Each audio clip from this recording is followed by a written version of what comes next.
Hello, Outfest family. Hello to our Outfest audience. What's going on, girlfriend? Hey there, baby, I'm a survivor. Don't take no shortcuts when I'm a driver. Hey there, baby, I'm a survivor. Don't take no shortcuts when I'm a driver. I need to channel something like that. Absolutely.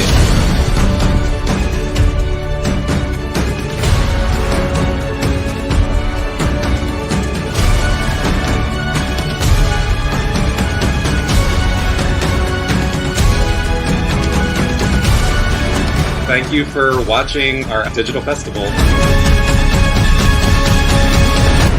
Whoa, it's just so great.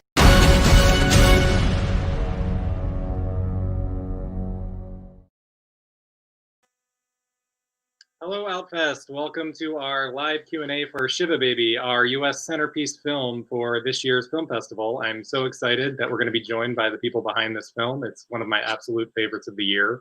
Such a funny and promising debut feature from writer-director Emma Seligman. And I want to get started with the amazing talent that we have, so I'm going to call everyone in. Director, writer Emma Seligman, cast Rachel Sennott, Dianna Agron, and Danny DeFerrari, and the producing team, Kieran Altman, Lizzie Shapiro, and Katie Schiller. Everyone's coming in their squares. Hello, everyone. How are we doing? Good, thank you. Hello. Hello, hello. There's a lot to talk about, and we only have about 30 minutes, so I'm going to jump right in. This is such a great debut feature, Emma, and I know it started life as a short film first that premiered at South by Southwest and then got developed into this feature. And I wondered if you could talk a little bit about what the inspirations were for the short and what you got to explore more of or expand on when you adapted it into the feature. Definitely. Well, thank you. And we're so excited to be playing Outfest. So thank you so much for including us. Yeah, I made this short in my last year of college, and I was inspired to make it because I wanted to make something in a world that I understood, and I felt like I understood the Jewish community and Jewish family functions really well. And I also went to school with a lot of sugar babies and was friends with them and was feeling a lot of things about my sexuality and my self-worth and anxiety and family and community pressure. For the short film name.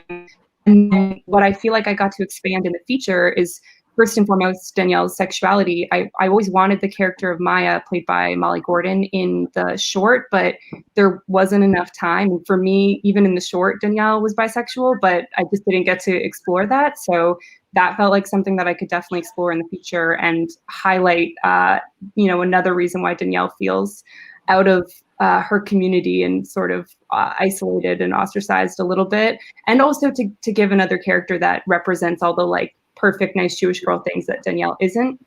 And then I definitely felt like I got to expand on Danny and Diana's characters of Max and Kim and their marriage and their relationship and their kid.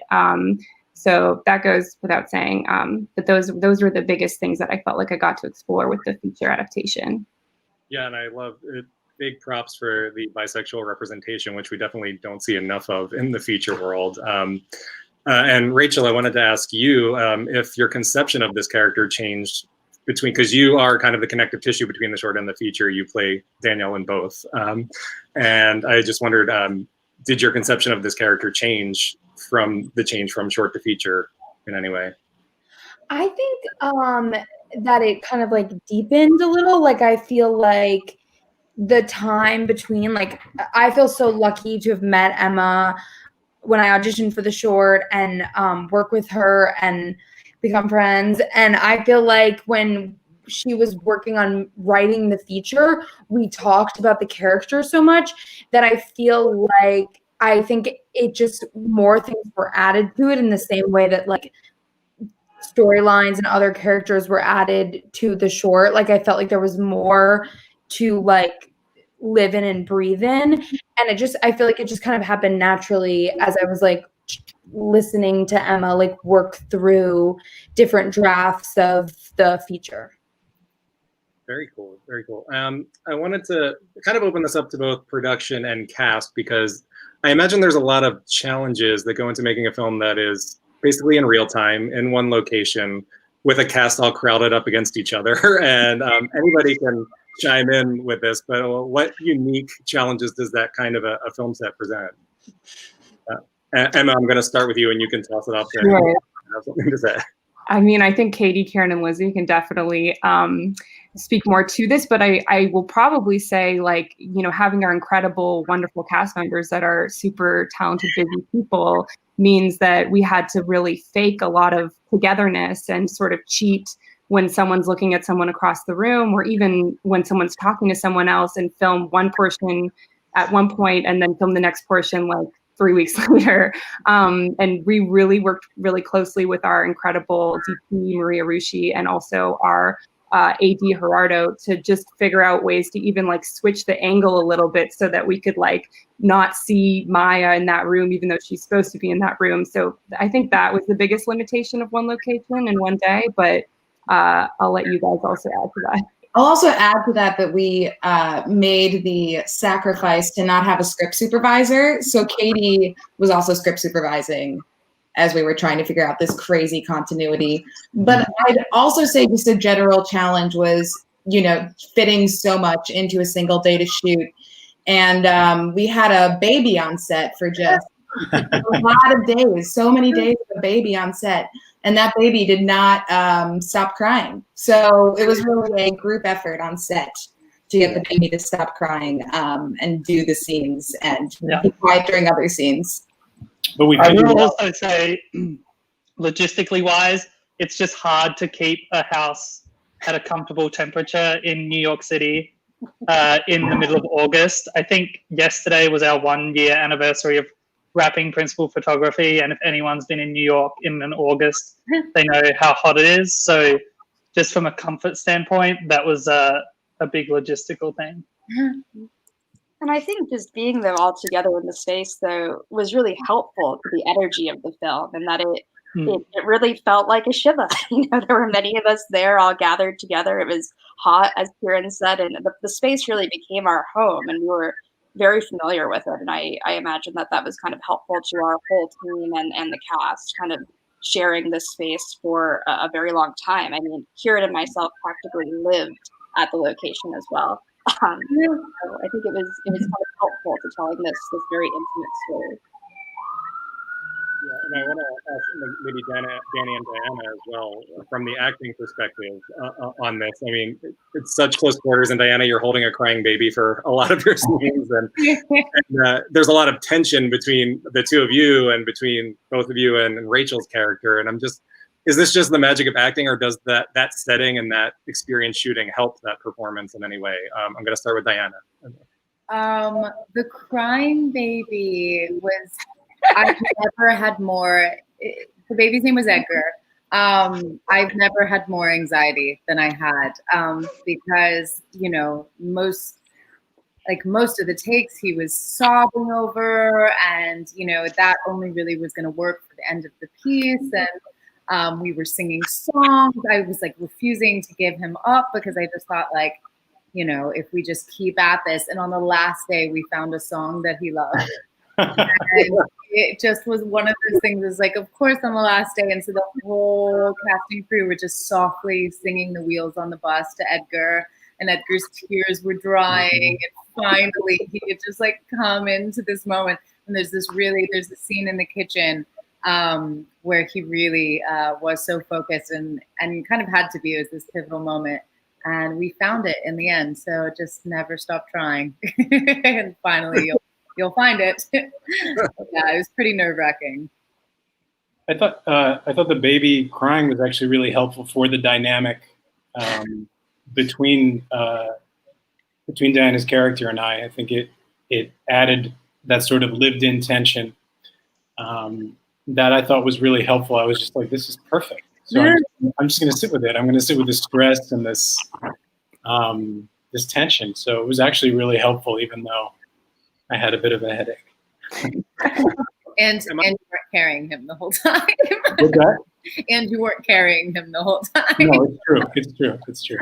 I'm kind of worrying that the baby did not need any coaxing to start crying. So Well, he's supposed to be crying. That's the thing. Like I had written him to be this angelic, happy baby, and obviously I don't know anything about babies because he was crying. And I remember saying to Katie, Kieran, and Lizzie, like for the last day where we really needed him not to cry, I was like, if he's crying, like he's out. Like I can't deal with this. Like this is a tough visit, and he needs to be. This is not working.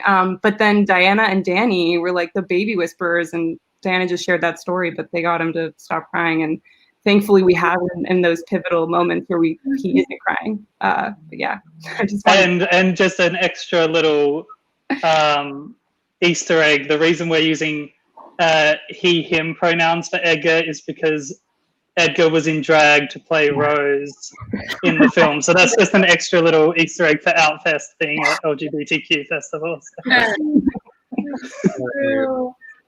I want to talk about, the very specific Jewish cultural setting of this film, which, like Emma, I've read your kind of inspirations behind it, where you talk about like the Shiva, which is supposed to be a mourning ritual, is really a setting for a lot of, judgment and kind of evil little snips at your family and your friends and like the people that gathered. And I'm just wondering, I'm sure like there's not too much biographical about the film, but like the real life inspirations that coalesced into this comedy, which is absolutely fantastic. Thank you. I mean, I think that Shivas are just such a funny setting because, someone has just died, but they feel just like any other. For me, in like a Reform Ashkenazi setting, I can't speak to others. It feels like just like any other family function where people are complaining and bragging about their kids and grandkids and being nosy and asking about your weight and your love life and, all that stuff. And I just always found it funny that despite the fact that we're mourning, the conversation just doesn't change. So I just thought it was a fun setting. But I love Shivas. Like I also find them really healing and, out of my whole Jewish background, I feel like that's like one thing that I'm like, I really like the way that's done. And I hope that mine is done in a 7-day process. Like, I think they're like beautiful spaces as well. So that's where the inspiration came from to do it. And I'd been to a lot, we Shiva hop in my community. I feel like my dad drags me to a lot for the food and the community too, just to like talk to people. So that's why I wanted to do it. Yeah, and I love the little moment when Rachel kind of gets there and says, "Wait a minute, who died?" Like this is an experience I'm on the outside of, but I absolutely love that can be a thing where you can show up to a mourning ritual and be like, "I don't even know who this is for." Yeah. But this next question is kind of spans Emma and Rachel. Emma, I'm just in writing comedy. Do you have any particular inspirations? I mean, the dialogue is fantastic, and just like the unbearable tension in some scenes of like it, to me it felt at times like an Oscar Wilde play, like when people are just shooting those like barbs at each other and they know they have to have a smile on their face and be polite, but they're being very evil, really. And I'm just wondering if you have any particular inspirations that you brought to your writing. I think the biggest one was probably Transparent and Joey Soloway's writing in terms of that funny but super uncomfortable Jewish tension, and then also like the Coen brothers. But I think that I also had like a lot of like comedy references, and then separately just completely different anxiety references for movies. And so I just figured out also like a way to sort of combine like a Creepshow or like a Black Swan sort of energy with like Kissing Jessica Stein or like, Crossing Delancey. So, and then a big part of it also is Rachel, because Rachel's a comedian and hilarious, and she was in the short film, and the short was originally tended to be a little more dramatic, like it was kind of more on the drama end of dramedy, and Rachel improvised so much and just made it so funny. And so I relied on her and her comic abilities to also figure out the comic world that this movie lived in. And you kind of gave me the perfect transition back to Rachel, because I was going to ask. I mean, I know Rachel has this experience as a stand-up comic, and I'm wondering, you hold the camera for a lot of this movie, and it's very much based on your small reactions and your tension. And I'm just wondering if you have inspirations in terms of comic acting, or if your stand-up brings certain skills to this performance that helped. Yeah, I feel like we did. I feel like there was we did some like improvising and stuff, and I feel like a lot of the comedy also came like, even if you're not changing the lines, like just the different ways we would like interact with each other. And Emma would write this like dialogue like where it's all like really like in the conversation that we have with what I have with Dianna and Danny's character when we first are all in the group. Like I feel like so you can totally read that. It just, there's all these like other layers and stuff.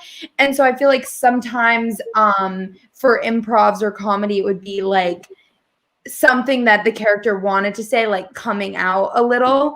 But yeah, I feel like it was really fun trying stuff and like keeping that balance between the anxiety and then the burst of comedy. And can you talk a little bit about, I mean, you're kind of tete-a-tetes with Maya Gordon. Are they kind of feel like, now that you've mentioned the improv, they kind of feel like you two are playing like a one-up improv game on each other at certain times. Can you talk a little bit about working with her and what she brought to the... Yeah, she is so amazing. I mean, the whole cast, I was like really excited but nervous to work with, because I was like, everyone is so talented and like I've seen them in so many things. I'm excited, but I'm like, okay, I hope that they think that I'm cool. And then everyone was like really nice, and just I just felt like maybe it was also the house, the fact that we literally would go like up the stairs into like the holding was like the rooms were above, and we would all like be up there and hang out.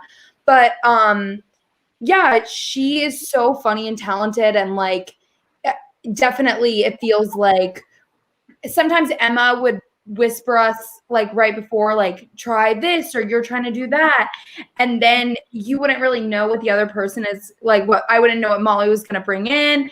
And then like sometimes like Emma would be like, ignore her the whole time, and I would be like, and then sometimes it's like spin a little, you flirt a little, and I think that combined created that like fun back and forth where you never really know, which I feel like so many times in those types of relationships where you're the whole time you're like, are we cool? Do you like me? Are you mad? So it was really fun. You mentioned like the incredibly stacked cast in this film, and maybe the producers can chime in on this casting process. I mean, you have some like Jewish acting royalty and like Fred Melamed and Jackie Hoffman, who, I mean, when I found out like Jackie Hoffman's in this and she's going to be like giving the judgmental glares and asking the questions that have like, that are like dripping with judgment, I was like, oh, that is perfect. And for Dianna and Danny, like, what was the response to this script amongst the actors that you got, and how did you assemble this amazing cast? I'm gonna make Kieran answer first because everyone is waiting. I think what really helped, especially with a first-time filmmaker, is having the short film and having something so direct as a reference for these amazing actors to look at off the bat. Really helped instill trust within us as a team, because I'm sure they probably get like a bazillion offers through their reps, you know, a week. So I think the short film, Emma's short film, really helped. And then we also had an amazing casting director, Kate Geller, who really believed in the movie and just fought for us and did a lot of the back and forth with reps and whatnot. And it kind of made our lives as producers really easy. But I'll let Lizzie and Katie also chime in. But then also, I guess we've never really asked Dianna or Danny what drew them to the movie, so they might also. You're doing my job for me, because that was going to be a good transition for me. Dianna, it's interesting because I love you're like the much whispered about fix the princess in this movie, but then it was funny I read that you actually had a Jewish upbringing. So I was wondering, even though your character kind of has to stand outside of it in the movie, if like the Jewish brand of this film was something that drew you to it. Absolutely. You know, first of all, it's just a world that I know so much about, and you know, had my grandmother still been alive, she would have loved me playing this role. I actually played a nun prior to playing, and I was like, oh, I've got to do this for Grandma, for Nana Joyce, and I remember when I first met with Emma, I kept saying, well, you know, but she could be, you know, her dad could be Jewish or her mom could be Jewish. Like, she could really understand, even if he was like trying to weasel a little bit more of myself into this character. But when I read the script and when I, absolutely, Kieran is 100% dead on. When you're able to watch a short as a concept for where the piece is going, it instills so much faith in you, because it can be trickier with a first-time director, but you can tell in the writing, you can tell in the meeting, and then obviously, Emma had this wonderful short with Rachel, so it was quite undeniable. And to be able to work in New York with such talented people, it was just a dream. I was so thrilled. And Danny, we could be with a similar. I mean, yeah, when I met Emma, I was just blown away, and I felt like I was talking to family pretty much, and I was just really drawn to the character. It just seemed like this guy was looking for connection, not just a really good time with a younger woman. And there was some sort of loneliness. When I looked at the script and I, watched the short film, I thought to myself, this guy, he's having a hard time, even though he's doing terrible things. And that really drew me, that there was a lot of contradiction with this guy. And it's just, I was honored. I got offered the part, and I was over the moon, and I'm really grateful to have worked with everybody. Yeah, and you touched on an element of the story that I wanted to ask Emma about, which is Danielle's sex work, which even though there are characters in the film that are casting judgment on her about it, the film itself feels very non-judgmental and very thoughtful about that. And I'm just wondering what your learning curve was around writing that into the character. Well, thank you. I mean, I'm glad you interpreted it that way. I don't judge sex workers, and I think they deserve so much more justice and credibility than they have. I wanted to just try to walk that balance of feeling like she was being judged and by others, but not by the film as a whole. And I feel like with the feature, I got to allow Danielle to have a moment where she could, not that anyone should have to explain why they do it, but that she could explain to the people that are judging her for it why she does it. Very cool. I did want to go back to the cast. I did want to ask Danny and Dianna and Rachel, whoever wants to answer first, about working with these folks like Fred Melamed and Jackie Hoffman and Polly Draper, who are all just so perfect in this movie. Is there anything you learned and you took from them? I'll start with Rachel. I would say I really learned in the scene with Fred and Polly, they're so good, and they have their dynamic, and I have to be having my breakdowns while they're duh, duh, duh, and they would throw stuff at each other, and they were just so fun. Not physical, they weren't throwing they would throw lines at each other, but they were so funny, and I had to be I had to literally stop myself from watching them and being they're so good, and be have your breakdown, you have to have your breakdown. But yeah, they're so great. Any other good stories we can go to? Otherwise, we'll wrap up with Dianna. How about you? Yeah, I mean, I think it's always very fun when you're working alongside people that have been doing it a bit longer than you have. Just mining them for their stories, who they've worked with, what they've enjoyed. So downtime was filled with a lot of that kind of chat, which I just thought was so fun, particularly so many of them have spent so much time in the theater community and here in New York. So getting to learn from them what kind of that journey was for them was really, really fun. And then I just loved, you could turn to everybody for a different piece of fun kind of watching in the scene. Polly was really great with her physical everything, the way she did her hair and the way she was eating her food. And Fred, you watch his face really studying, trying to ping pong between everybody. And just everybody had their bit that was so fun. And there was one scene in particular in the movie where Rachel's having a particularly hard time coming out of the bathroom, and I have not laughed that hard on set in such a long time, and maybe even since. It was one of the most joyful, improv, weird, that scene in particular is one of my favorite moments, and we were just, the whole process was so fun. Yeah, when I see comedies like this, I always latch on to my favorite bits that have me laughing for days, and I think mine is Polly Draper's Danielle is gender science. It's gender business. Like, I love the characters. Like you know, I think we all have this familial experience of like they compliment you to everyone else, and then turn to you and say something like, "You look like Gwyneth Paltrow on food stamps," and not the good. It's wonderful. But we're just about out of time. But to wrap up, I mean, obviously this film is premiering at Outfest under unusual circumstances. I know it had kind of a taken away premiere from South by, but now it's headed to Toronto in their version of what's happening with their festival this year. But beyond that, can you tell us a little bit about what the future holds for this film? Emma, I will ask. Yes, I mean, hopefully, we don't know how it will get to people, but it will. It'll either be, you know, I highly doubt it'll be in theaters. We're still figuring it out, but it'll be available for people to watch either on VOD or, you know, I will say on VOD at some point. And it'll continue playing other festivals as well. So we're excited to bring it to people at large, but we're really enjoying, you know, these very creative and innovative ways of having festivals that I did not expect when South by was canceled. It's been really nice to see that people are still able to come together and celebrate independent film in this way. So I'm excited for Shiva to reach everybody else soon. Well, I can tell other festivals who may be watching this, it plays at a drive-in like gangbusters. We had our drive-in screening this past Sunday, and it was packed, and everyone loved it.